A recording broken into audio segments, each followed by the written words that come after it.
2024 সালের 5 আগস্ট দিনটি ছিল সোমবার। কোটা সংস্কার আন্দোলন থেকে রূপ নেওয়া বৈষম্যবিরোধী ছাত্র আন্দোলন ঘিরে বিপুল সংখ্যক মানুষের প্রাণহানি ও সহিংসতা জেরে এক দফা দাবি ওঠে শেখ হাসিনার পদত্যাগ। 2024 সালের বৈষম্যবিরোধী ছাত্র আন্দোলন গণ আন্দোলনে রূপ নেওয়ার পর 5 আগস্ট বৈষম্যবিরোধী ছাত্র আন্দোলনের মার্চ টু ঢাকা কর্মসূচি ও সরকারের ডাকা অনির্দিষ্টকালের কারফিউ চলছিল।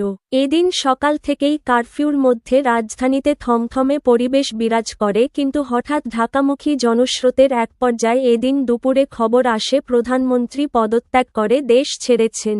সাবেক প্রধানমন্ত্রী শেখ হাসিনার দেশ ছেড়ে যাওয়ার পর গণভবনে ঢুকে পড়ে হাজার হাজার মানুষ। তার আগে গণভবন ছেড়ে চলে যায় নিরাপত্তা বাহিনী।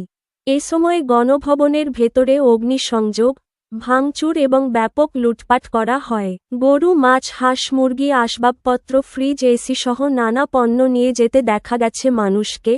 অপরদিকে সংসদ ভবনে জনতার স্রোত দেখা গেছে।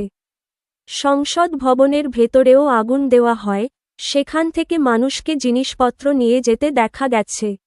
রাজধানীর ধানমন্ডির 5 নম্বর সড়কে সুধা সদনে বিকালে ভাঙচুর করে আগুন দেন বিক্ষোভকারীরা। বাড়ি থেকে জিনিসপত্র যে যার মতো নিয়ে চলে যান।